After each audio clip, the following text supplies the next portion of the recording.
जय श्री राधे। पूज्य श्री सद्गुरुदेव भगवान के चरणों में प्रणाम। पूज्य श्री भाई जी के जीवन की अंतरंग बातें। भगवान के दर्शन होने के बाद पूज्य श्री भाई जी भगवान के आदेश अनुसार श्री भाई जी श्री भगवान नाम प्रचार में पूर्ण मनोयोग से लग गए। निवास स्थान पर नित्य प्रति संकीर्तन होने लगा। संकीर्तन नित्य रात्रि में तो 11-12 बजे तक समाप्त होता, पर दीपावली 25 अक्टूबर 1927 को रात्रि के 1:45 बजे तक भाई जी मस्ती से कीर्तन कराते रहे। अंत में बोले, भगवान के नाम का कीर्तन कराने से अनंत लाभ होता है। कीर्तन की ध्वनि जहाँ तक जाती है वहाँ तक के सभी जीव जंतु पवित्र हो जाते हैं। वास्तव में कीर्तन की महिमा अनिर्वचनीय है। कई बार भाई जी खड़े होकर प्रेम से नृत्य के साथ कीर्तन कराते। 19 नवंबर 1927 को श्री सेठ जी की अनुमति से भाई जी अन्य 15 प्रेमी जनों के साथ कलकत्ता होते हुए आसाम में भगवान नाम प्रचार के लिए रवाना हुए। हावड़ा स्टेशन पर सैकड़ों प्रेमी जन भाई जी के दर्शनों के लिए लालायित हो रहे थे। स्टेशन से ही उमंग पूर्वक कीर्तन करते हुए पैदल ही श्री भाई जी के साथ सब लोग जुलूस की तरह बांस तल्ला गली में श्री गोविंद भवन पहुँचे। गोविंद भवन ठसाठस भरा हुआ था। वहाँ श्री भाई जी का चित्त आकर्षक भाषण हुआ। भाषण के बाद कई प्रेमी जनों ने भाई जी से भगवान का दर्शन कराने की प्रार्थना की। बहुत आग्रह करने पर भाई जी ने जोशीले शब्दों में कहा कि जो सच्चे हृदय से भगवान के दर्शन करना चाहता हो वह खड़ा हो जाए। यह अमोघ वाक्य न जाने किस भगवत प्रेरणा से निकला। उस समय सब लोग बैठे थे, केवल डूंगर मलजी लोहिया खड़े थे। वे भी तुरंत बैठ गए, कोई भी खड़ा नहीं हुआ। इसी प्रकार कई स्थानों पर इस तरह की घटनाएं भाई जी के जीवन में हुई। विस्तार से इस यात्रा का वर्णन तो यहाँ संभव नहीं है, पर भाई जी ने कलकत्ता, नलबाड़ी, गुवाहाटी, शिलोंग, तिनसुकिया, नौगांव, भागलपुर आदि स्थानों की यात्रा बहुत ही उमंग से संपन्न की और उनके भगवान नाम के प्रचार को देखकर लोगों को 400 वर्ष पूर्व श्री चैतन्य महाप्रभु के भगवान नाम प्रचार की पुनरावृत्ति प्रतीत होने लगी। गीता जयंती वाले दिन कलकत्ता में विशाल जुलूस निकला। कलकत्ते की सड़कों पर नृत्य करने का भाई जी का यह पहला और अंतिम अवसर था। कलकत्ते में भाई जी की भेंट स्वतंत्र के संपादक पंडित अंबिका प्रसाद वाजपेयी और भारत मित्र के संपादक श्री लक्ष्मी नारायण गर्दे से हुई। यात्रा में कल्याण संपादन का कार्य भी चालू रहा।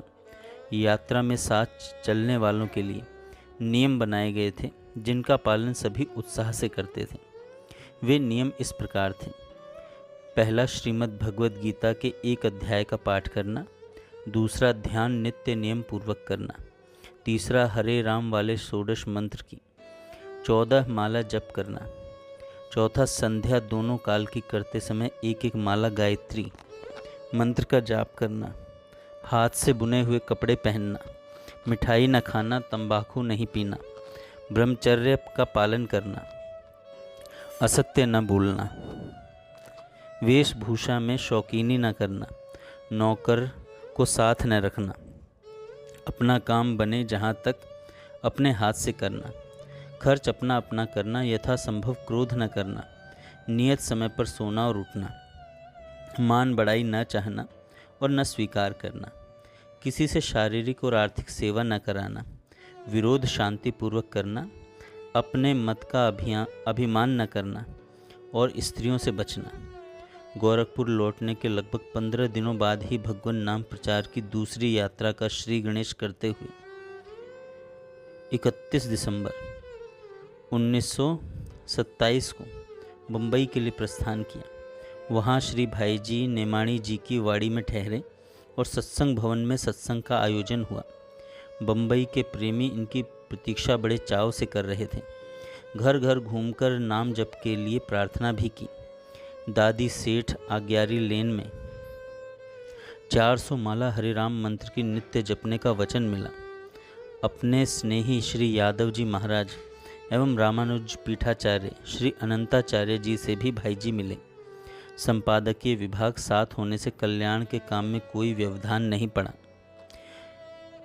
भाई जी फिर अहमदाबाद पहुँचे। भाई जी वहाँ श्री जमुना लाल जी बजाज की पत्नी काका कालेलकर, महादेव भाई देसाई एवं मीरा बहन से मिले।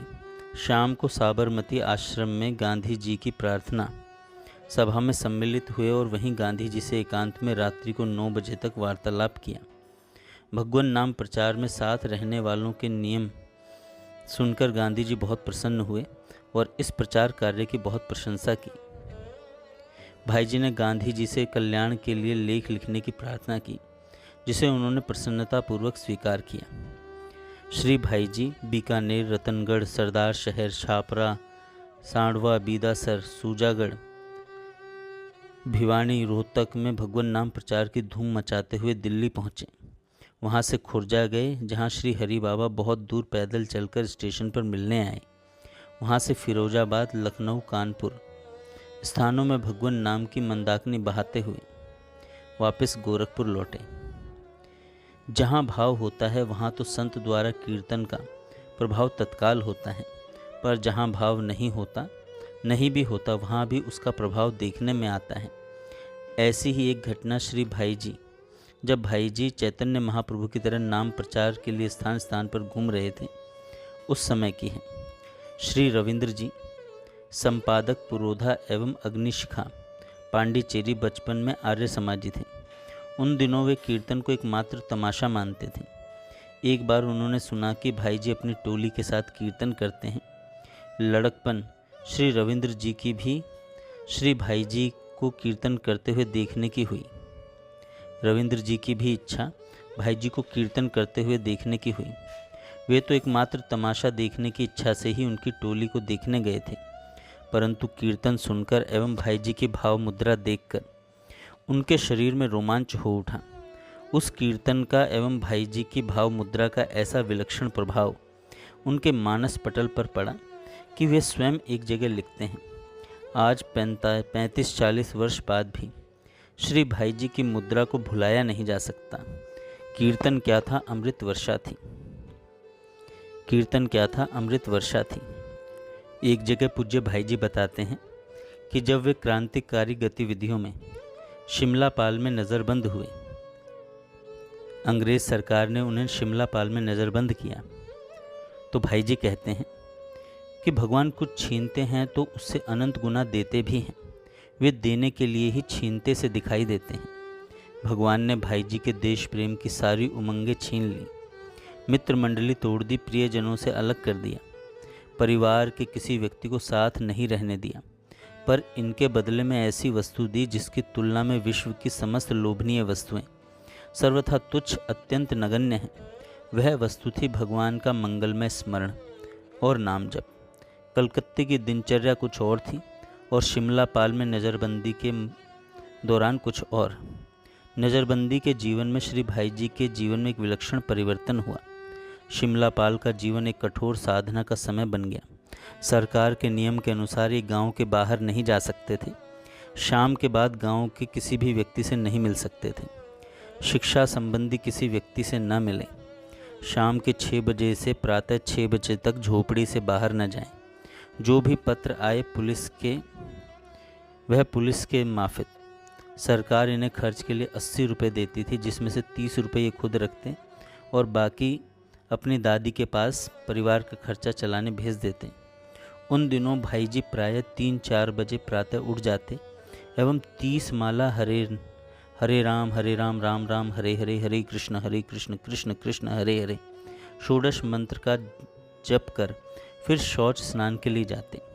नहाकर संध्या वंदन, गीता जी का पाठ, विष्णु सहस्त्रनाम का पाठ करके रवि वर्मा के बनाए हुए ध्रुव नारायण के चित्र के आधार पर ध्यान करते।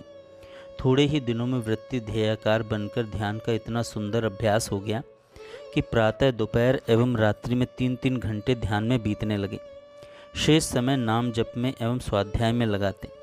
बहुत थोड़े समय में शरीर के आवश्यक कार्यों से निवृत्त होकर शेष सारा समय इसी तरह साधना तपस्या में व्यतीत करते। आगे चलकर 6 महीने में ध्यान का इतना अभ्यास हो गया कि खुली आँखें रहते हुए भी जिस वस्तु के स्थान पर भगवान की धारणा करते वही विष्णु भगवान की मूर्ति दिखलाई देने लगती। बाद में श्री भाई जी ने कई बार यह बताया कि यह कोई सिद्धि या चमत्कार नहीं, जो भी इस तरह अभ्यास करेगा उसे ऐसा अनुभव हो सकता है। नाम जप में इतना रस आने लगा कि नाम जप छूटना सहन नहीं होता था। मन में भावना आती कि कोई मुझसे बात ना करे, एवं यदि आवश्यक बात करनी ही पड़े तो मुझे बोलना ना पड़े। जीभ सतत नाम जप में लगी रहती। जब कभी आने वाला व्यक्ति बहुत देर बैठ जाता तो विनम्र शब्दों में भाई जी बोल देते, देखिए मैं तो निकम्मा आदमी हूँ, बहुत देर हो गई, आपको काम होगा, अतः आप पधारिए। इनकी चेष्टा यही रहती कि कम से कम लोगों के संपर्क में आना पड़े। नाम में धन बुद्धि हो जाने से ऐसा होना स्वाभाविक है, ऐसा होना स्वाभाविक है। इस तरीके से पूज्य श्री भाई जी की साधना आगे बढ़ी। जय श्री राधे।